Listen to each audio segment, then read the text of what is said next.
Good afternoon, everybody. Happy Friday. TGIF, welcome aboard. This is Back to the Window with Scott and Scott. I am your host, Scott Steehn, lead handicapper at winnersandwhiners.com. And I'm your co-host, Scott Reichel, senior handicapper over at winnersandwhiners.com. And we get together and do this once a day, 5 days a week, Monday through Friday, 3 p.m. Eastern, 2 p.m. Central, helping you guys in that journey to head back to the window. Scott, I just noticed on our intro, there's a director's chair, and apparently it says fuck on the back. I actually think it says luck, but if you look at it real quickly, it looks like it says fuck. Did you know that? No. That's an Easter egg. Yeah, there you go. Little Easter egg for you guys. So hope everybody's having a great day. Brandon Kubas in the house. Welcome, wishing us a happy Friday. Happy Friday to you, Brandon, as well. It's great to be here, Scott. A couple of surprises yesterday in the playoffs, eh? I guess so. You can put it that way. Okay, I would. Boston came roaring back after being down 12 after the third quarter. I was looking pretty smart with my Golden State minus 3.5 as everybody else in the world was on. And then the fourth quarter happened. So we will get to it a little bit later in one of our ever popular segments. But Boston pretty much played exactly the opposite of what everybody thought. Everybody thought they'd have tired legs. They'd fade in the second half. That looked like a great call in the third quarter, and then they came out and put up a 36 spot in the final stanza. So it was 40. That's right, 40. That's right, because they outscored them by 24. That is absolutely correct. My bad. Andrew says the place where legends are made. That's right, baby. Rye Caps checking in. Rye Cape, brother. What up, brother? We're going to see Rye here in just about an hour as we do our NASCAR show. We do record it in advance, put it up later tonight, about midnight Eastern time. You know, Scott, I was telling the story on the last show. They came to us and they said, "Well, you guys should do some weekend content." I said, "What about if we tape the NASCAR show and put it up 12:01 Eastern time? Would that count?" And they're like, "Yeah, I guess." So yeah, that's why we do it that way. There you go. 86 3-pointers. Yeah. Joan says, "I guess we're going steady now." Joan, I got to tell you. I'm not going to lie, spending more time with you than I am with my wife these days. Between our jobs, I don't see her much. So yeah, I guess you're my work wife, Joan. Welcome. It's a hell of a responsibility. I hope you're up for it. Did you post a video today? I was just getting ready to address that, Scott. I talked about it on the last show. I got everything ready, had everything graded, everything ready to go, had the capper of the day set up, and got ready to record, had the lights all ready to go, camera set up, and my mouse stopped working. Not necessarily a big deal when you use a laptop, except my laptop, none of my keys work, Scott, or does my pad. So I use an external mouse and an external keyboard. When my mouse shot craps, dead in the water. Dead in the water. Tried 3 different battery changes. It's something to do with the contacts. But anyway, I had nothing till this morning when my wife, bless her, Joan C., have big shoes to fill, because she got up before she went to work. She had to be at work at 9:30. She got up extra early, went to Target. I had a mouse on the table when I woke up this morning. So nice. My play is Milwaukee, Miami, or San Diego rather, first 5 under 3.5. Okay. That is my official play. So there you go. Yep. James said we heard the story already. Right. I know. It's everybody else that watched me and Chris. So apologies if you've heard the story already. I will try not to double up. So, Scott, let me ask you this, something I didn't talk about on the last show. How'd your day go yesterday? Overall was okay. Ended up winning my play of the day. I had Jaylen Brown over 2.5 turnovers. He had 4. But for my future bet, which of course was the Warriors to win the title, if I hedged before game 1, pull the ripcord. I would have made $3K. Yep. Hedging after game 1, you make 2.1. Okay. I took 2.1. I like how you talk thousands. 2.1. I highly very European to me. I highly encourage that. It's usually the way people speak of millions. So you got to have that visualization. You got to be talking that way. It looks better with the dot instead of the comma. You know. Yep. You better cook a good meal for your wife tonight. I'm taking her out, buddy. I'm taking her out, and I'm also going to take my kids out because they were ready to make the run as well to grab me a mouse or let me borrow one of theirs. So I'm going to just treat my kids, my two daughters, and my wife to dinner somewhere tonight. So should be fun. I'm going to see the new Top Gun movie tonight. Are you really? I've heard nothing but good things about it, man. I heard it's great. So I'm going to see it tonight, and hopefully it's going to work out. I better hear at least one note of danger zone, or I'm walking out of the theater. Yeah, I'm sure they're going to. I'm sure they're going to have at least a nod to it, right? They should. All right. If they don't, we riot. Very good. No wonder you can't find live NASCAR. Is it Match Wagers and NASCAR? No, we don't do it live. We don't do it live anymore, JC. We do it live on tape. So, what else? Hey, speaking of Max Wagers Network, make sure you give us the thumbs up. We appreciate all those thumb smashes that you guys do while you're watching the video. And of course, don't forget to subscribe to the Winners and Winers YouTube channel and the Max Wagers Network channel, because Scott, we're coming down on a week after today. It'll be just 5 more shows that'll be available on Winners and Winers before we make the complete switch over to Max Wagers Network with you and I's daily content. You and I show our daily content, our daily videos will still be available on Winners and Winers. But if you want to see Scott and I side by side live in person, Max Wagers Network going to be the only place to do that. A lot of great content on the Max Wagers Network, of course. Midday Money, Sean Higgs. You got Allie Burns, Morning Wood, 1 o'clock. Me and Chris at 2. Me and Scott at 3. Sean Miller and Soccer at 4. And bringing it all home with the Earl Boys, Nick and Tim, along with Detroit Lenny doing their thing on Game Time Decision. So, Ninja says Celtics in 6 could be promising. I do want to ask you, by the way, since we're talking about the NBA Finals, I ended up hedging, made $2.1K from a free bet. What would you have done? Now, for clarification, I hedged in the middle of Boston's massive fourth quarter run. Yep. So I got Boston at around minus 140. I believe it's minus 170 now. Yeah. So I would just factor that in. Would you have gambled for game 2? No. Or would you have just pulled the ripcord? Because no. That's the kind of loss that I'm just not sure how you're supposed to. Of course, it's a 7-game series, but Golden State got everything it wanted. Tatum missed basically every shot that he took. Yeah. You led by double digits. Curry went nuclear for at least a quarter. Yep. And you still lost. Am I missing something? No, that was it was the more experienced home team that folded down the stretch. It totally ran counter to the narrative that a lot of people, including myself, had put out there, that I thought Boston would have the more tired legs, and in the end, it ended up being youth that got served pretty much, Scott. And pretty much, but I can't even say that it was a matter of fatigue. It just looked like Golden State forgot how to play basketball in the fourth quarter. Yeah, what a difference 15 minutes would have made, because if you'd have told me that you hedged at the end of the third quarter, I'd have said you're an idiot. Yep. And 15 minutes later, you're a genius, and I would have highly endorsed that move, because the writing was on the wall, man. Once they got it to 7, you knew, you could see what was happening, and Golden State reverted back to their turnover prone, just some horrific possessions there in the fourth quarter. It was really bad. Pointless. And yes, Boston made a bunch of shots. I believe they started 7 of 7 from 3. They absolutely did. When Golden State was 1 of 3, they put up that graphic. Yeah. The thing is, I do acknowledge that Boston definitely had a lot of shots go their way. Yes. But the point is, the fact that they were able to respond in that spot on the road in their first NBA Finals game for basically the entire team, I think is pretty telling. And the issue that I've had with Golden State, even though I've had money on them to win the title for about, I don't even know at this point, 5 months, 6 months. Right. I've said several times on this show, I don't think that they're a very good basketball team. I think they're good. You said it a lot more in March and April, but I did. But yeah. The point is, my main argument is that I feel like people view Golden State from the lens of the previous Golden State teams. It's hard not to. Agreed. And they're clearly not as good as they used to be. Now, it's fine. They were still good enough to make it through the West, and they still did what they needed to do. But when you look at what Boston was able to accomplish in that fourth quarter, really after the first quarter, when Curry got shut down, nobody else really responded. No. And I think that's the concern that I have, because Tatum was awful at shooting. He still had 13 assists. Right. But Boston had other guys who were willing to step up. And Golden State really didn't have that. No, and that was again the opposite of what I thought it would be. I thought there would be more opportunities for somebody else to step up, whether it be Wiggins or Clay or whoever.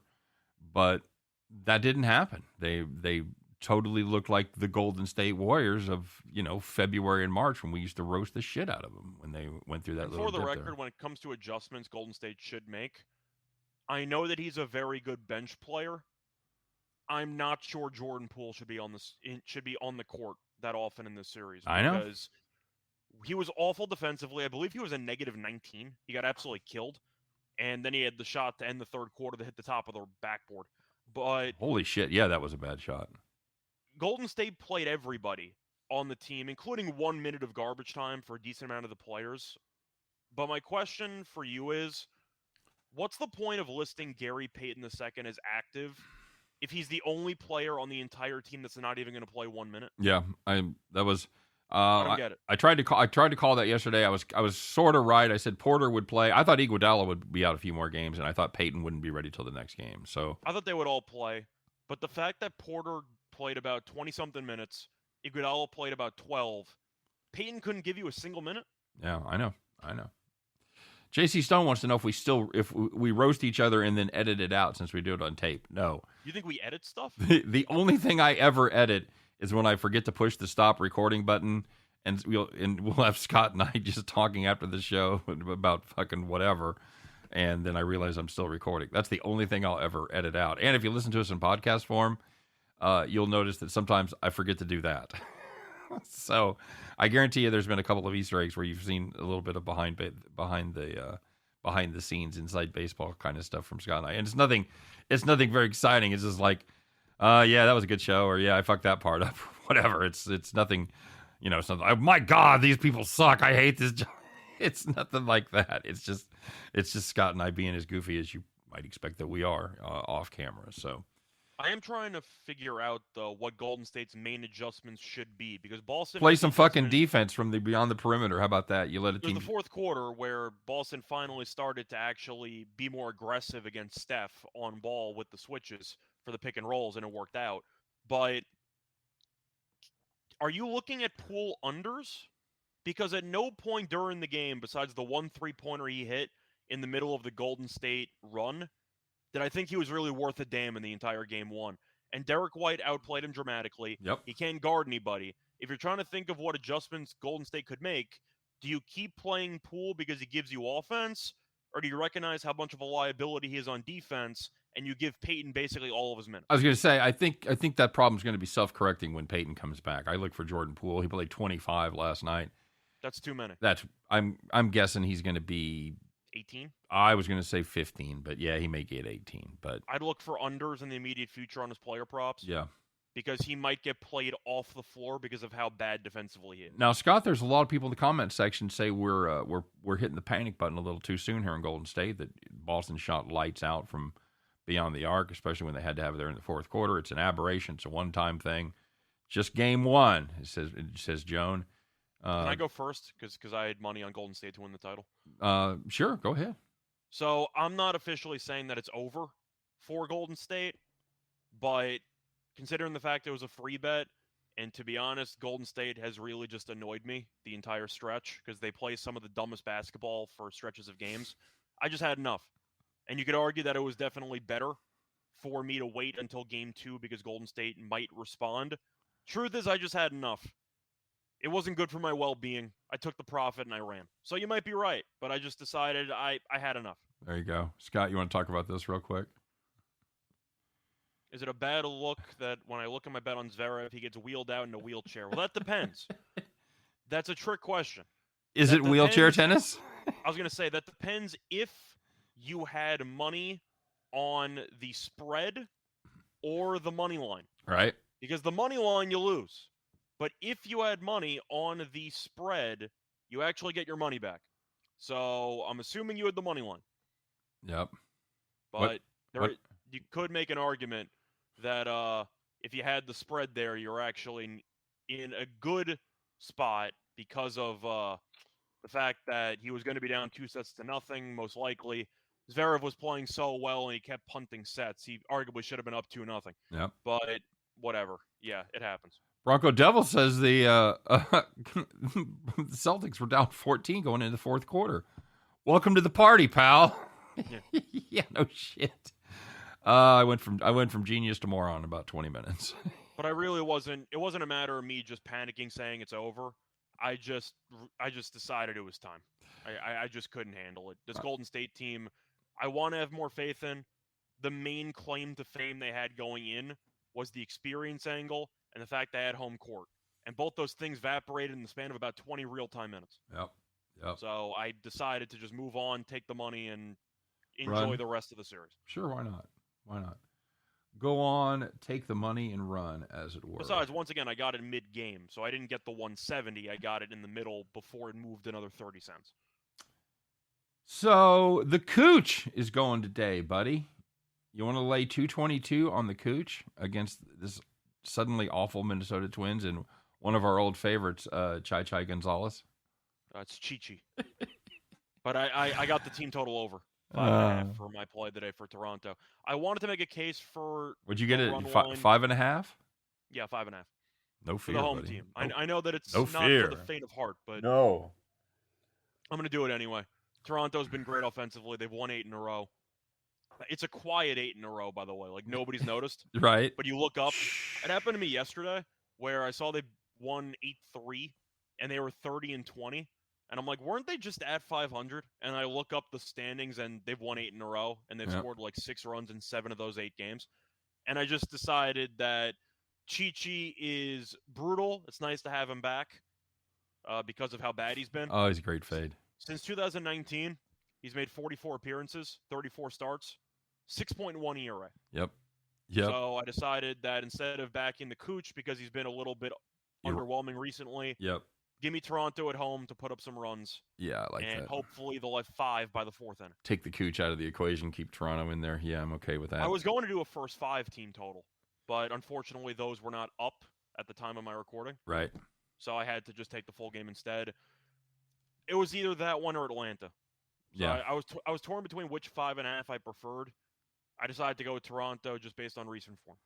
Fair enough. You know, I got to give props to Joan because I think Joan was the one that said to look on the trend for the team that was ahead at halftime ends up winning and covering. And Scott, that was the case last night. We took a little. It was because people forget that Boston trailed at the half, despite Curry setting the all-time record for most finals points in a first quarter. That's right. They were. Were they? Oh, I thought they were up. They were. Boston was up 2. Yeah, they were up 2 at halftime. Yeah, that's what I said. The point is that it seemed like Golden State, because of the first quarter, was just cruising. Yeah. And you look up and Boston was up 2 at the half. Yep. Saw the Silver Bullet Band eating at Chi-Chi's once. Did you ever go to Chi-Chi's, Scott? That's before your time. I did not. Chi-Chi's a pretty good place. It's where I watched the 10th game of my 10-teamer hit when I was just a wee lad. So. Nice. I like. I'm trying to think of what the largest parlay that I hit, not in terms of payout, but in terms of picks. Yeah. I don't even know.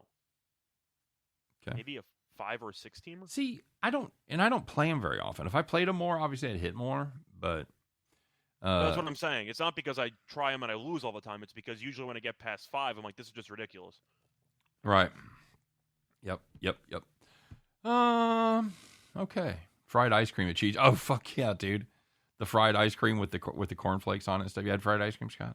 Yes, it's actually interesting. The only place that I've had fried ice cream in is a sushi place. And they randomly have fried ice cream for dessert. Wow. Okay. I don't know what the connection is between sushi and fried ice cream, but it's delicious. Very cool. Brandon Kuba. Now, here's a story that needs a movie. Brandon Kuba said he hit a 10-teamer with his last $10. I don't know what the payout was in there, but nice. 1,000. I know a friend of mine around 1,000 to 1, give or take. A friend of mine hit an 8-teamer senior year of high school. Yeah. And I think he turned like $70 into like 1,700. He had a bunch of soccer plays in there, which might have been decent minuses. Yeah. Okay. Yeah. But I think that was a 7 or an 8-teamer. I remember the final leg that won him the parlay was the Steph Curry 3-pointer against Oklahoma City. Oh wow. That's that NBA Sunday game, Curry way downtown. That was the final pick he had in the parlay. He had Golden State -2.5. Beautiful. Nathan said he had an 8-teamer for $8. Outstanding. Very good. Scott, what do we got going on over at Caesars? Well, we have a risk-free bet. So if you want to do a 10-pick parlay with $1,100 to win $9.5 million, we have a risk-free bet for you. So if you have not used Caesars yet, I recommend it. First-time deposit, first bet. If you end up betting $1,100 and you lose, you get it back in the form of a free bet. So consider it insurance on your first bet. There you go. There you go. You can must use the code ATSWINSCZR. That's ATSWINSCZR. That code is available in the description of the video along with the link as well. And it must be 21, of course, except for New Hampshire, and Wyoming, where you have to be 18. Chaos in Wyoming. Chaos. It's a world gone mad. There's you ever seen mutton busting? I think mutton busting is big in Wyoming. You know what mutton busting is? I know what a mutton is. You know what a mutton is? Yeah. Okay, what is a mutton? A mutton's a type of animal that you eat. It's a sheep. It's a sheep, yeah. Okay. So imagine 4-year-olds riding sheep. Okay. That's what mutton busting is. Is that like cow tipping but more polite? It's like bull riding, only junior level. Okay. So good times. I have not tried that in New York. I highly recommend, if you ever get the opportunity to go to a rodeo and see mutton busting and bull riding. And because have you ever seen a bull rider? You ever met a bull rider, Scott? No. They're fucking tiny. They're tiny. They're not quite jockey tiny, but they're like 5'4", 5'6", 120 pounds. They're fucking Well, it's easier to tiny. dodge the bull when you're skinnier, you know? Unbelievable. Those guys, man, that's big balls right there. That's bull-sized balls to go out and ride there. So I would never do it. No. Fuck no. I went 2.7 seconds on a bull named Fu Manchu. No, I did not. I still don't know why people run with the bulls, but that's a whole separate can of worms. You know, and that's kind of a misnomer because you're really running away from the bulls. Yeah, you really don't run with them. If you're running with the bulls, you fucked up. Yeah, they're not laughing with you. They're laughing at you. It's kind of that situation. But if I was going to a foreign country, the last thing I'd want to do is run from some bulls voluntarily. Europeans will point at America. Well, you guys have a lot of guns and shit. And I would point back and go, well, we don't fucking let our bulls chase us around. I would run with the bulls if I was allowed to bring a gun. You know, that gives you some insurance policy, but unfortunately, you just have some baggy clothes, and you're trying not to get killed behind some wooden fences. Very good. I don't get it, but whatever. The butcher appropriately chimes in with mutton chops. Yeah, mutton chops. Good on your face, better on your plate. And butcher, if you've ever had the crown of ribs. The crown roast of ribs of mutton at Jack Stack. I'm going to your Kansas City guy. You should absolutely do that, dude. It is melt in your mouth good. Mountain oysters? Nope, never ate them. Nope. You ever tried that, Scott? Mountain oysters? I didn't know that there were mountains that had oysters. Do you know what they are? Mountain oysters? You've told me this before, but I forgot what the hell. Bull testicles. Yes, that's right. Bull testicles. Not good. You told me that before. Not good at all. Well, I'm here to reinforce the knowledge. I appreciate it.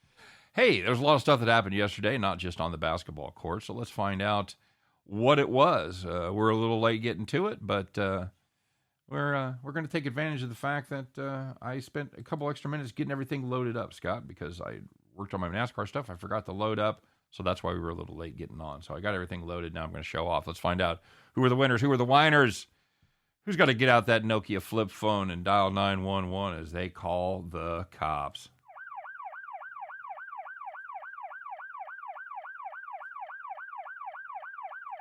Sound seems down for some reason. I don't know why.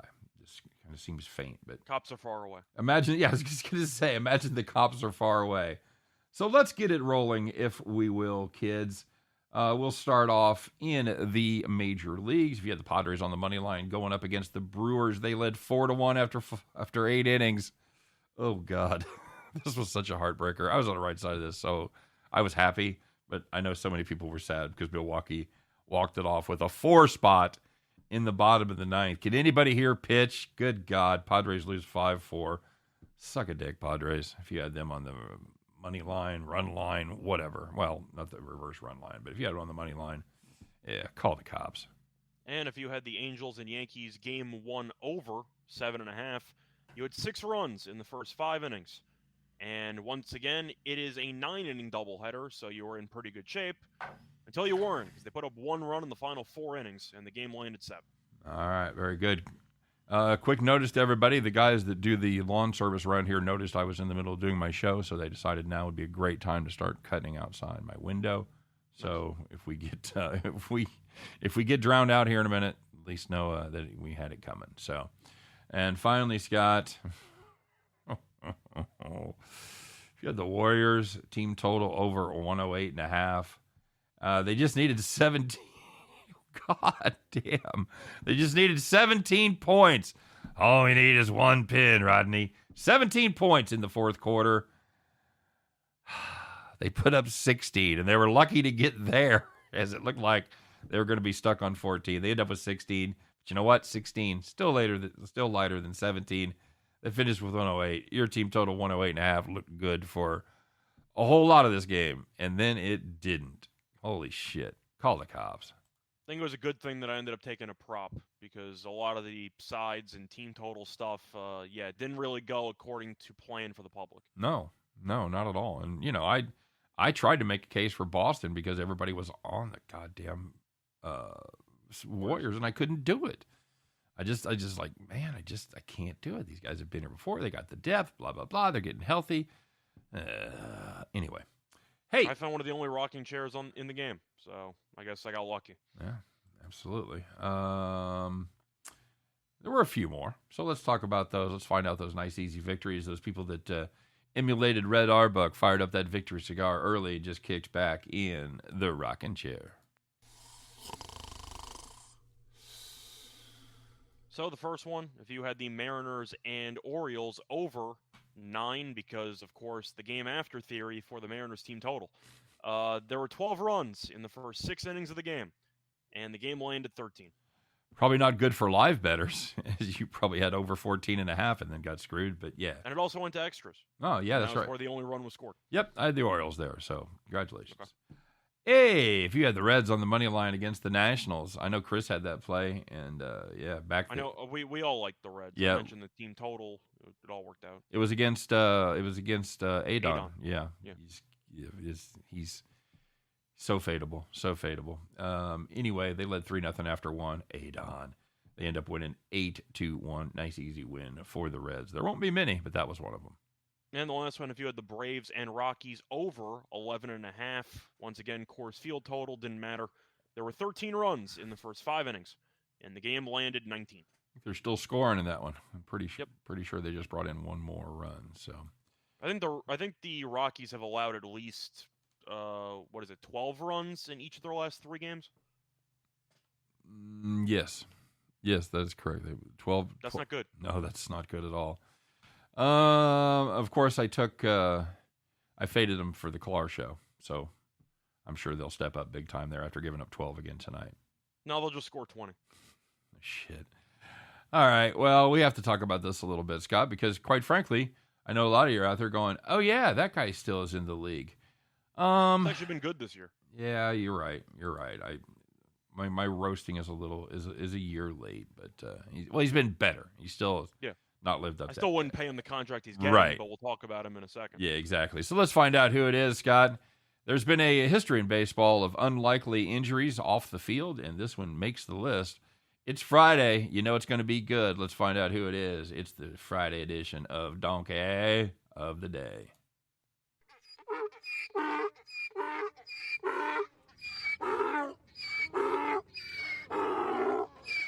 So, Scott, you remember there was a hotshot young shortstop by the name of Francisco Lindor that used to do great things for Cleveland, traded to the Mets, signed a big deal, and been a little disappointing. Been okay this year, but for the most part, let's just say he has not lived up to the contract. Well, Scott, they're going to have to take a little breaky in that year because he had a bit of an unusual injury. And could you tell the kids at home what that injury was, Scott? So, of course, as a baseball player, you tend to be traveling a bit on the road, and you're not doing Airbnbs. You're staying in hotel rooms. And every now and then, those pesky doors get in the way when you are staying in hotels. And Lindor forgot to move his finger out of the way, and Lindor ended up getting his finger stuck in the hotel door, which caused him to miss yesterday's game because of an injury. Now, from what I've heard, it does not seem like there's a break or anything, so it might just be a day or two, maybe some bruising. But you really got your finger caught in a hotel door? Really? You never done that? No. You never like been walking out the door or something, and somebody from back inside said something, and you put your hand on the door frame, and you forgot the door was getting ready to close. Not once have you ever done that? No. One time when I was like 3, my finger got stuck on an elevator door, which was painful. Stuck in an elevator, like the door slammed shut, and you had your finger there. Yeah, like the door slammed and then it opened, but like it hit my finger at the time. I think so. You're saying if it would have stayed closed, you would have just started going up? No, it wasn't the main elevator. I'm trying to think of exactly how it worked out. There might have been like a door and a protective layer or something. Was this at your the door? Was this at your house? No, it was at an apartment building when I was like 3 years old. Okay. And then once that happened, I'm like, well, I'm not doing that again. Good call. Good call. Yes. Unfortunately, I would say I've got my finger smashed by a door more than once. It's not fun. No, it's not. I don't think I've ever had an injury. I've never had an injury that lasted like more than half an hour. Where I've never had one where I couldn't wrap my hands around a bat. So I don't know if somebody slammed the door or maybe he just probably stays in nicer hotels than I do, have heavier doors with better closing devices. But brutal injury If you're paying that much money, the door should open and close by themselves. And I haven't even looked, but I'm sure because of his name, I'm sure Twitter was just roasting him. Yeah. Can you remember? Can you remember the best one? The best pun out there? The best pun? Yeah, using Lindor. Door. Oh. I didn't think. That's right. I don't think I saw anything with that pun because it was just sitting right there. But I don't know. We'll come up with something. All right. Very good. Well, Scott, it's hard not to talk about this. It's kind of when you and I sat down and designed the show. This was one of the segments that we designed, and I think this is the game. This is the team that we had in mind when we came up with this segment. Let's find out who it is, and I don't think it's going to be a surprise. It's not one of those shocking segments where everybody's going, "Oh, I did not see that coming." It won't be that way. Let's find out who's wearing the golden sombrero today, Scott. The golden feed bag, rather. Sorry, the golden sombrero is what the Royals get every day. Let's find out who it is. Who is the donkey of the day? No, I'm sorry. No, that's right. No, sorry. We did that. It is. I'm not mad. I'm just disappointed.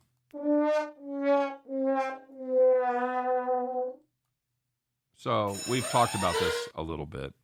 It is a code red one, so that's fair. Yeah. I think that's fair. That was a Freudian bleed over with the sound effects there. So we've talked about it, Scott. Golden State Warriors up 12 after 3 quarters. Absolutely came out and put up one of the all-time worst fourth quarter performances in NBA Finals history. Agreed? At home. Yeah. Got beat by 26 in the fourth quarter. Yes, Boston was red hot, but Golden State certainly did their part by giving him a number of extra possessions on just some ridiculous fucking turnovers. Your thoughts, my friend? I'm trying to think of NBA Finals collapses, and one of the ones I could think of immediately is Portland blowing a 15-point lead entering the fourth quarter against Chicago.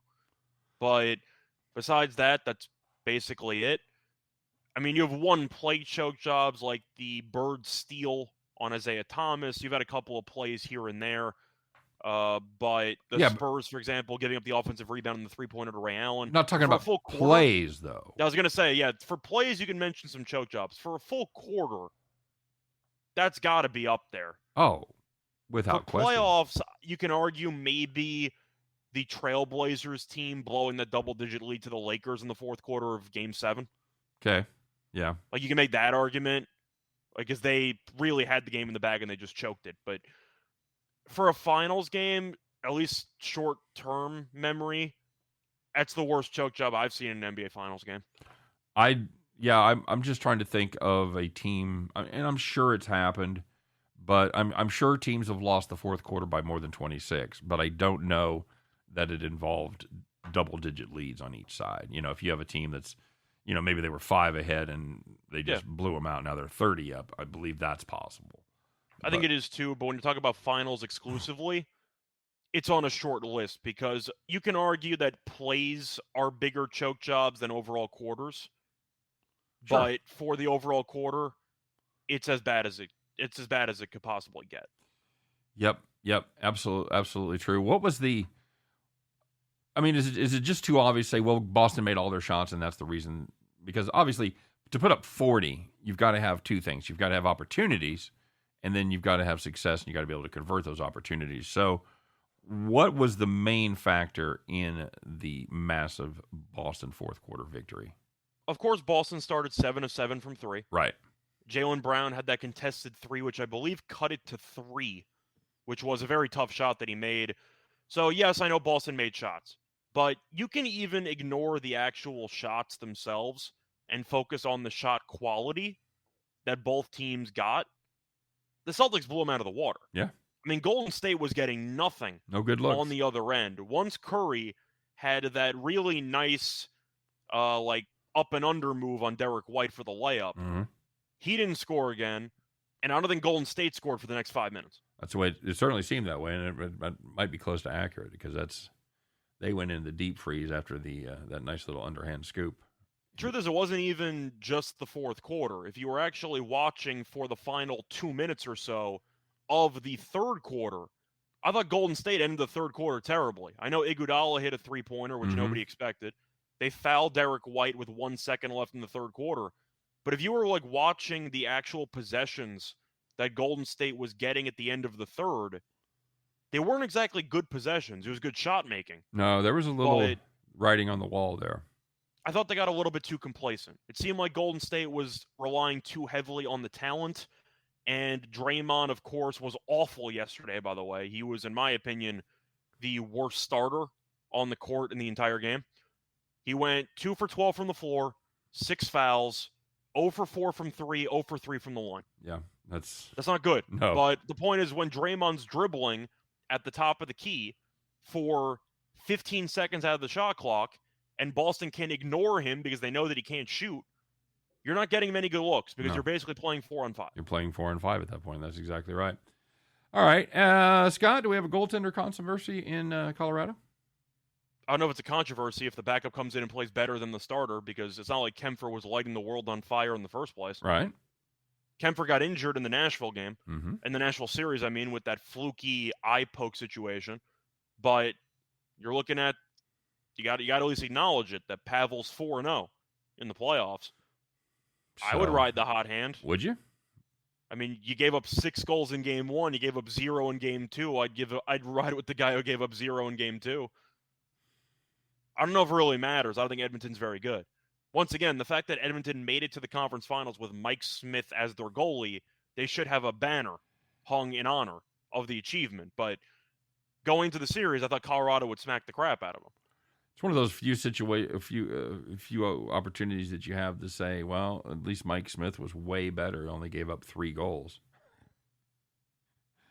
The argument is he gave up no goals in the first period, and then he gave up 3 goals on 3 straight shots. Okay. So you kind of got to see the whole smorgasbord of Mike Smith and the experience, but they scored 0. Colorado's defense really buckled down. Makar was great on McDavid. I believe McDavid only had 1 shot on net in the entire game. All right. But the main takeaway, based on how good Colorado's defense was, Edmonton only had 24 shots on net. That's a defensive clinic. You're shutting them down. Correct. Shutting them down. And do you think Edmonton's going to make a series of it? I'm not sure they're going to win a game. I think they get 1 at home. I'm saying I think they might. I'm not saying that it's officially going to be a sweep, but Colorado is a light years ahead in terms of talent because Edmonton has really 2.5 to 3 guys. This year, I'll give him 3 because Evander Kane's been really good. But you're looking at McDavid and Draisaitl and Kane and a little bit of Hyman in there. Do they have any defense that's worth a damn? Of course not. No, and you've got to have I'll take Colorado. You've got to have a defense in front of you to save Mike Smith. Imagine a better overall team and a better goalie. It takes a lot to beat that team. Yeah. I don't think Edmonton has it. Yeah, that was the and you and I we took the over yesterday in that game, and of course we did. I mean, it's 0 goals in the first period, even though you had about 30 shots on net. Yeah, and you found a 7. Yeah. So I But the get it. pace alone should have had a lot more goals, as it was just the first period, both goalies stood on their head. Well, and then the Colorado defense, like you mentioned, really buckled down. We're not going over 7 if one side gets 27 shots or 24 shots. Yeah, and so by the way, to go back to basketball memorabilia, I understand your point. I'm not completely dismissing Boston shooting the lights out. I'm aware they shot incredibly well from 3. My main point is, though, that Golden State is a team that I feel like needs to put in 48 minutes of focus in order to beat Boston, because Boston, we know, is not going to back down from anybody. And it seemed like Golden State went up. They went on their massive run. The team was dancing. They did their classic thing. And most teams in that situation crumble. And it seemed like Golden State expected, once they were up 15 in the third quarter, that Boston was going to punt it in and look forward to game 2. And Golden State just simply played with their food, and they got burned. And I do believe that Boston defensively, once they made the adjustments to stop leaving Curry wide open for 3 in the first quarter, the defense was great. And yes, you can argue Boston did shoot well. I'm not saying they didn't. But at least compare the shot quality and tell me that Boston did not get better shots for each of the last 3 quarters. Right. Because it really felt that way. Yeah, totally agree. That's part of it is, when they were trading threes, at the end of the third quarter there, when they had that run where they were just banging threes back and forth, it didn't stand out as much because Golden State was making them too. So part of the reason that hot streak made such a difference is Golden State, number one, was not getting great looks, and number two, any kind of looks they were getting, they were terrible shots. So the main red flag for me in the fourth quarter came when I think it was Clay who hit a running 3-pointer with like 8 minutes to go. And Boston immediately went down the court, and Horford was wide open. Yep. Off a made basket. Yep. It took maybe 5 seconds off the shot clock, and Horford got a wide open 3. And at that point, I knew that the Golden State was in trouble because the offense, we know, was doing enough at that point in time. But once the defense for Golden State really just stopped finding guys to guard on the perimeter, Boston lit them up. And yes, Jaylen Brown had a tough shot. Derek White had a tough shot at the end of the shot clock. But you look at those 3-pointers Boston made, pretty much all of them were good looks. Yeah, totally agree. How's game 2 go? Since we're not gonna be here Saturday to talk about it. Well, I hedged it just in case. I'm expecting Golden State to win game 2. Okay. If Golden State loses game 2, they might actually get swept. I agree. Like, it might happen. So I do think Golden State will respond. So the argument people might make to me is, well, if you think they're going to win game 2, then why do you hedge after game 1? I don't feel that great about Golden State in game 2. No. Because the game flow was there. It was the perfect game flow for Golden State. Curry went nuts. Tatum was awful. You're up double digits. You were exactly where you wanted to be. And you fell apart. And I can only imagine after a comeback like that, Boston's confidence will be sky high. So I didn't want to bother. I do think Golden State will find a way to win game 2, but I really just wanted to wash my hands with it and be done with it. Fair enough. You? Yeah, you're fine. You put a couple grand in your pocket. That's the thing. I'm asking, what do you think about game 2? Well, I have all the same instincts I had before game 1. I think Golden State snaps back. The wild card for me is Peyton. If you can get Peyton out there for Poole, then I think they've got their chances increase exponentially. But with Peyton getting no time in the last game, I mean, what is he going to play? 12 minutes, 10 minutes?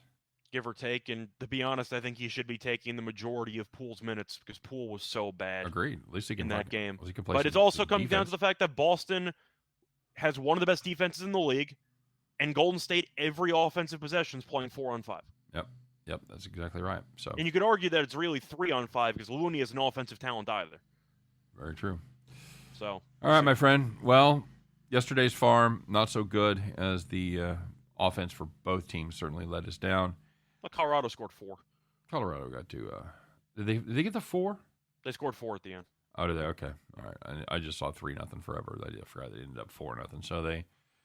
You could argue they did their job, but honestly, for us to win that bet, we really needed 5 to 6 out of Colorado. Pretty much. That's the way I feel. So, but you know what? We're back at it today. It is time once again. It's Friday. It's the last day of the week. Last time this week, we're going to ask you to do that. It's time once again for everybody to Strap on those overalls, put on your straw hat, climb aboard your John Deere, get out the keys, fire that bad boy up. Ladies and gentlemen, once again, you've waited patiently and you shall be rewarded. It is time for the Friday edition of Bet the Farm.